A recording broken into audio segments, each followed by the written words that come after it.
kita harus melakukan ikhtiar-ikhtiar untuk membarukan setiap konten pembelajaran termasuk dalam konteks metodologi. Betapa tidak pada hari ini banyak hal-hal yang berubah.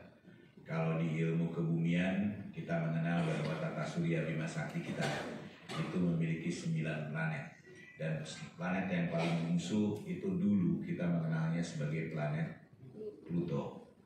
Hari ini Pluto turun rankingnya, turun peringkatnya bukan lagi sebagai planet tetapi sebagai satelit saja. Tetapi jumlah planet di tata surya kita Bima Sakti itu tetap 9. Yang satunya disebut sebagai hidden planet, wujuduhu ka'adamihi. Ibu dan Bapak, buat guru fisika harus mengajarkan bahwa unsur terkecil dari sebuah atom, dari sebuah zat itu atom, itu masa lalu. Dengan temuan elektron, neutron, kuark dan kuardon, maka orang yang menyebut unsur terkecil dari sebuah zat itu adalah atom, dia adalah orang yang tergerus pada sebuah dinamika zaman. Seorang guru adalah seorang yang senantiasa mengupgrading keilmuannya, dan pada hari ini kita melakukan refreshment. Dan saya ingin menyampaikan bahwa berhentinya proses belajar bagi seorang guru pada dasarnya adalah kematian profesi kita. Ibu dan Bapak, izinkan saya untuk menyampaikan bahwa saya ingin menukil pemikiran dari seorang filosof abad 18. Saya kira kita ketemu dengan seorang Charles Darwin dengan bukunya The Origin of Man yang kesimpulannya kerap kali kita tolak. Dia menyatakan satu kata yang patut kita renungi, satu quote. Dia bilang bahwa seluruh spesies di dunia ini akan punah, termasuk yang paling cerdas sekalipun, kecuali mereka yang mampu berubah. Albert Einstein menyebut bahwa ukuran kecerdasan seseorang, Albert Einstein tentu kenal ibu dan bapak yang rambutnya kayak kesetrum.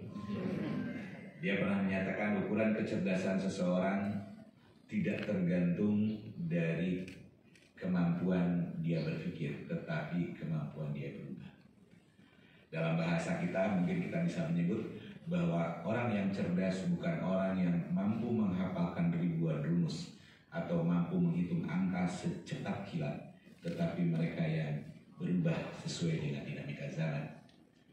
Sayyidina Ali karramallahu wajhah pernah menyampaikan bahwa ajarilah anak-anakmu sesuai dengan zamannya, sebab zamanmu beda dengan zaman anakmu.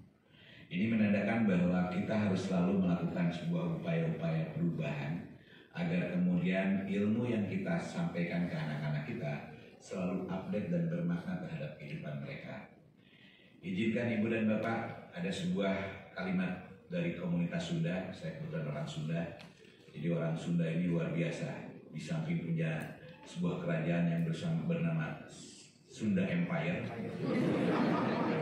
juga dihormati di komunitas internasional karena ada satu hari yang khusus didedikasikan untuk orang Sunda, namanya Sunday. Sundai. Sundai. Orang Sunda menyatakan bahwa ketika engkau ingin hidup bermakna, maka hidup harus ngindung ka waktu ngabata ka zaman, ngigelan zaman keur ngigel zaman. Jangan khawatir saya terjemahkan. Jangan pada cengok semuanya. Kalau hidup kita ingin bermakna, maka kita harus beribukan waktu, berayahkan zaman, menari bersama zaman untuk menarikan zaman. Ibu dan Bapak, kehadiran kita sebagai guru madrasah kita, tentu kita berharap alumni-alumni kita, alumni dari madrasah kita, bukan mereka yang berada pada pojok-pojok kemajuan bangsa, sudut-sudut peradaban, tetapi mereka berada pada poros mainstream. Caranya, mereka harus mampu menarikan zaman. Dan menarikan zaman, maka mereka harus mampu menari bersama zaman. Bahwa masa depan itu penuh dengan dunia digital, maka pada hari ini kita pun harus memahami tentang dinamika-dinamika hal seperti ini. Jadi Ibu dan Bapak update selalu, bahkan untuk memotivasi siswa. Saya kira tidak salah juga saya memotivasi para guru. Ada sebuah kata-kata yang bijaksana yang pernah dilontarkan oleh almarhum ayah saya.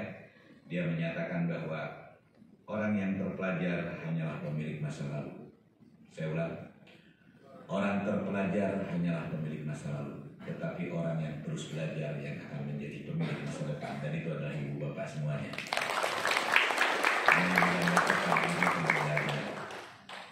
Ibu dan bapak, tidak lama di perjalanan dari rumah dinas ke tempat ini, saya ngobrol dengan seorang cendekia. Di belakang ada Pak Dr. Fahri Hamdani, tolong berdiri Pak Fahri. Beliau adalah alumni dari Macquarie. Ya, tepuk tangan buat beliau. PhD. Saya nggak tahu PhD itu, saya pikir merek pizza, tapi ternyata gelar. Dia menyatakan ada sebuah konsep, ibu dan bapak, bahwa dunia pada hari ini penuh dengan inovasi. Kalau ibu dan bapak hari ini semangat belajar tentang problem based learning, itu hanyalah masa lalu.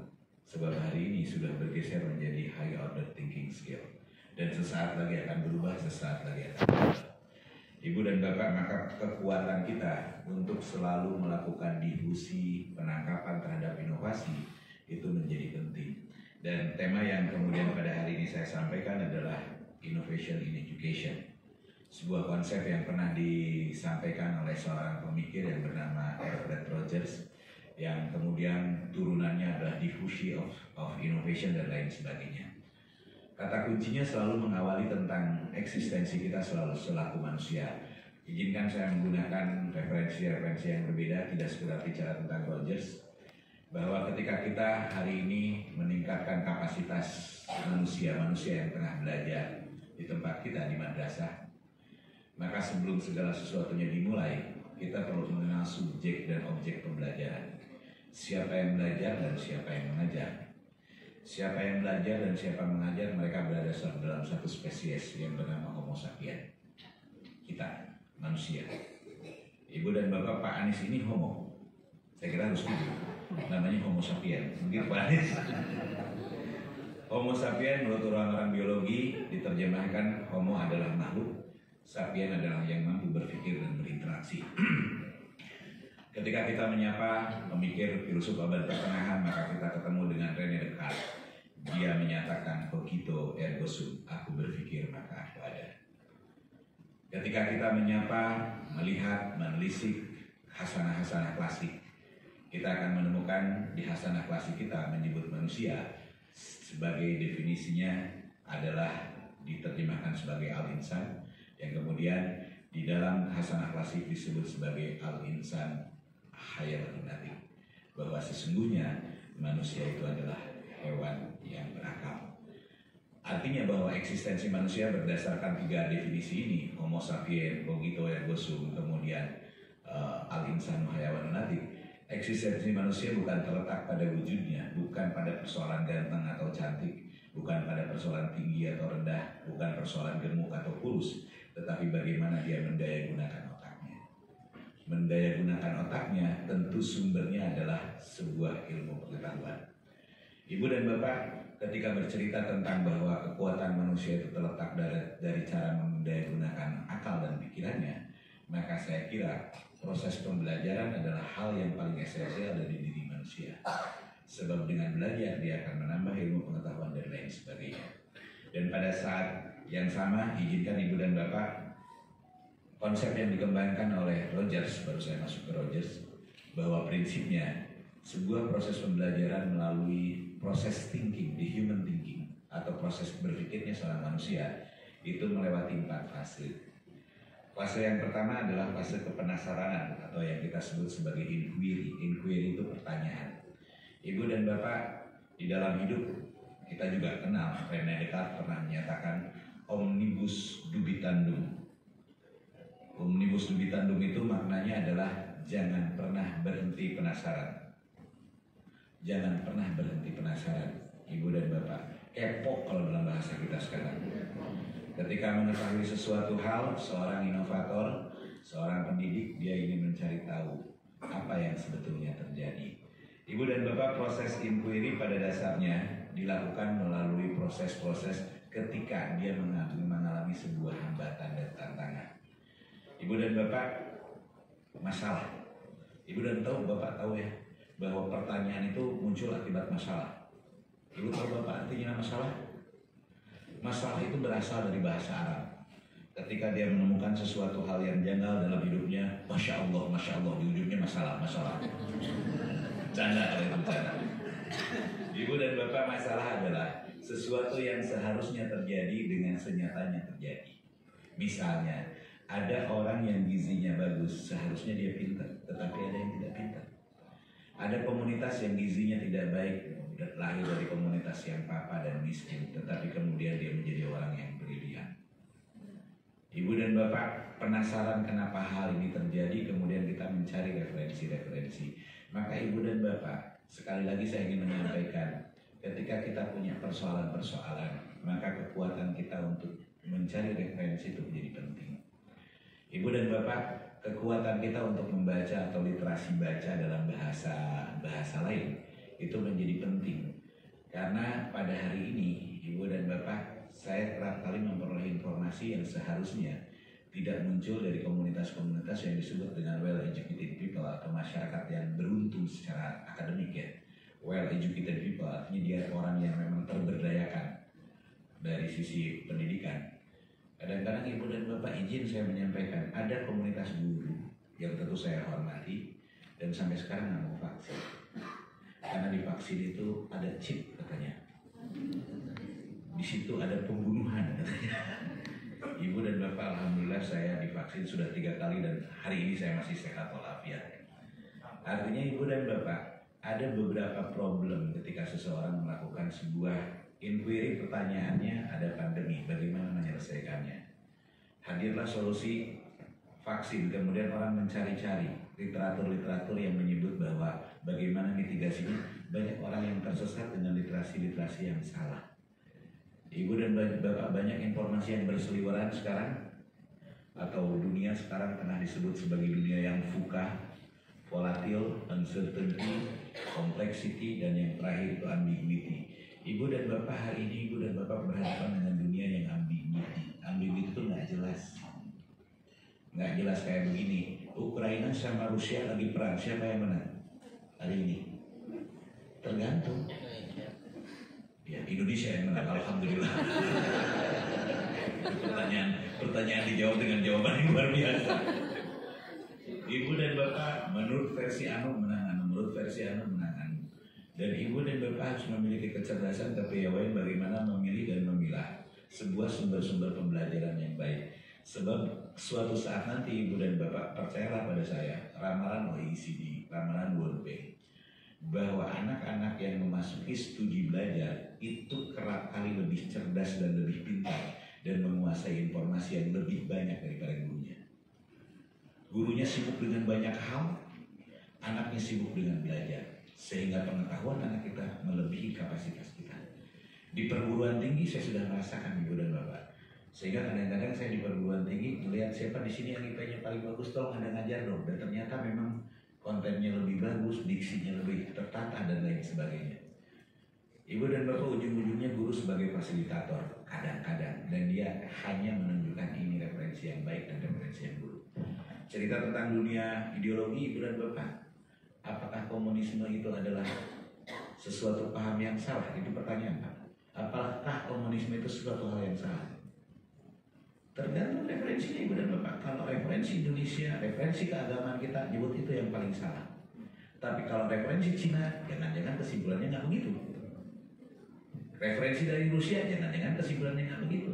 Bagaimana kita memilih dan memilah kitab-kitab yang kita gunakan di masyarakat pesantren biasa menyebutnya ada goer mutabar dan kitab-kitab yang mutabar gitu ya, dan lain sebagainya. Guru harus punya kemampuan memilih dan memilah walaupun kapasitas kita sangat terbatas, Ibu dan Bapak. Dan Ibu Bapak menjawab pertanyaan dengan berbagai referensi, dengan berbagai pergumulan. Ibu dan Bapak, ujung-ujungnya kita harus melakukan sebuah pencarian yang disebut dengan discovery. Jadi tahapan dari Roger itu adalah inquiry, pertanyaan, kemudian discovery, mencari sesuatu hal jawaban atas pertanyaan-pertanyaan. Itu menjadi penting karena hari ini Ibu dan Bapak, izinkan saya untuk menyampaikan paradigma pendidikan hari ini selalu menyebut bahwa tidak ada satu obat untuk semua penyakit. Kalau sakit perut ya jangan dikasih Panadol. Walaupun kita dulu, zaman dulu waktu kita kecil, itu kalau datang ke puskesmas obatnya pasti kalau nggak CTM paracetamol gitu. Sekarang ibu dan bapak sudah memasuki kawasan Merdeka Belajar, maka kelas pun dibelah sedemikian rupa, mana yang sudah mampu, mana yang sudah tidak mampu, mana yang tidak mampu, diberikan beban pembelajaran yang berbeda, dan itu pada prinsipnya adalah proses-proses discovery untuk pencarian metodologi-metodologi terbaik. Ibu dan bapak tidak ada satu metodologi yang terbaik dan kita harus melakukan pencarian. Saya selalu kagum ibu dan bapak di dunia lain, di tempat lain. Cara pembacaan Al-Quran ibu dan bapak, cara baca Al-Quran di Indonesia ini yang sudah dibukukan oleh Direktorat PD Pontren itu jumlahnya harus hampir 141 metodologi. Metodenya itu ada metode Iqra, metode apa, dikumpulkan sama sahabat Mahrus itu 141, dan semua metode ini lahir dari para guru-guru yang luar biasa, yang tidak pendidikannya profesor dan lain sebagainya, tetapi mereka yang menekuni dari hal-hal yang kecil. Dan saya berharap hal yang sama, belajar biologi yang baik seperti apa. Ibu dan bapak, saya juga nggak tahu metode pembelajaran saya seperti apa. Saya masih ingat guru kimia saya masih terbayang di mata saya. Itu padahal mungkin boleh jadi 35 tahun yang lalu. Golongan 1A saya masih hafal, Halina KRBC SMP. Golongan 7A fluor bromium astatin.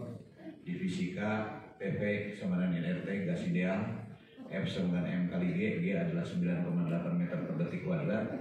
Ibu dan bapak, itu bukan karena saya pintar, enggak, saya tahu siapa saya, tetapi karena guru yang mampu mengolah pola-pola yang sangat inovatif.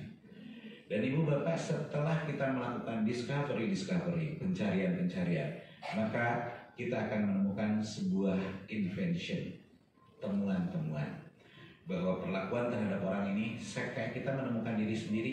Ibu dan bapak saya kira sudah jauh lebih cepat dibanding saya. Saya ibu dan bapak kalau belajar tanpa musik repot sudah. Nggak bisa jadi ingat sesuatu, harus dengan musik, harus balik sambil bersenandung dan lain sebagainya. Tapi ada orang yang harus seni, harus orang yang menulis kembali dan lain sebagainya. Nah itu yang disebut dengan invention, temuan. Oh, komunitas ini harus seni, komunitas ini hanya bisa dilakukan dengan proses tukar menukar, debat dan lain sebagainya. Dan setelah kita menemukan, maka kita akan menemukan pola-pola inovasi. Mendifusikan inovasi itu butuh komitmen ibu dan bapak. Kadang-kadang kita selalu bilang bahwa pendidikan bukanlah trial and error, sebab manusia tidak boleh diuji coba. Tapi kadang-kadang kita harus nyoba juga, harus punya keberanian untuk menggunakan sebuah metode yang berbeda sepanjang tujuannya sama. Yang jangan diinovasikan itu tentang fikih sholat, itu jangan. Tapi kalau saya sekarang tengah bicara dengan guru apa sekarang ya? Biologi, kimia, fisika ya, kalau itu ya. Ya kalau biologi, fisika dan kimia saya kira temanya bisa sama dengan saya. Nah kemudian ibu dan bapak, hasil inovasi-inovasi ini dirembuk bersama agar kita punya model pendidikan yang lebih mutakhir. Dan saya yakin ibu dan bapak, proses refreshment ini bukan sekedar refreshing.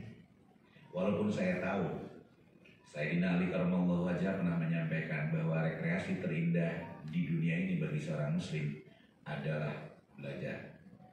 Jadi bagaimana menciptakan belajar, Anda hari ini refreshment sekaligus rekreasi gitu ya. Dan bagaimana menciptakan bahwa belajar itu betul-betul rekreasi, itu harus komitmen bersama. Dan melalui forum yang berbahagia ini saya ingin mengajak kembali ibu dan bapak, mari kita merancang bangun sebuah model-model yang boleh jadi unik, yang boleh jadi berbeda dengan yang lain, tetapi secara esensial sama, bahwa tujuan kita pada hari ini adalah ingin menciptakan manusia-manusia yang hebat, yang suatu saat mereka tidak berada pada sudut-sudut kemajuan bangsa, pojok-pojok peradaban, tetapi kita melahirkan orang-orang yang berada pada posisi mainstream. Sebagai penutup ibu dan bapak, sebelum saya buka kegiatan ini, ingin saya menyampaikan, dan tolong ingat baik-baik, saya ingin kita semua berikhtiar berupaya memberikan penghargaan terhadap anak-anak kita. Sebab harta yang paling indah, harta yang paling kuat buat sebuah bangsa adalah anak-anak yang soleh dan anak-anak yang pintar yang tengah kita kelola. Dan kemudian rekreasi terindah buat mereka, buat kita bersama adalah belajar.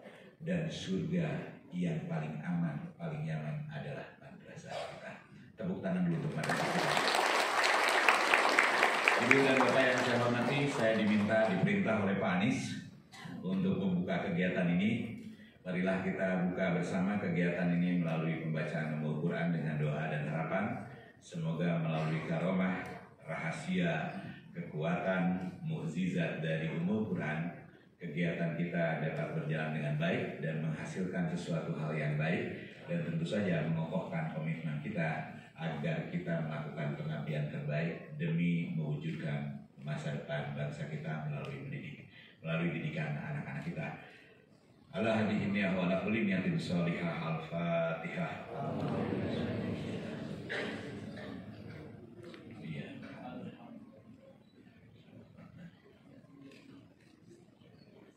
Amin, amin, amin ya Allah ya Rabbal alamin. Dan dengan pembacaan Fatihah tadi, maka kegiatan ini secara resmi saya nyatakan dibuka. Terima kasih atas perhatiannya. Mohon maaf atas hal-hal yang kurang berkenan. Allahumma fiqh lakum min thariq. Wassalamualaikum warahmatullahi wabarakatuh.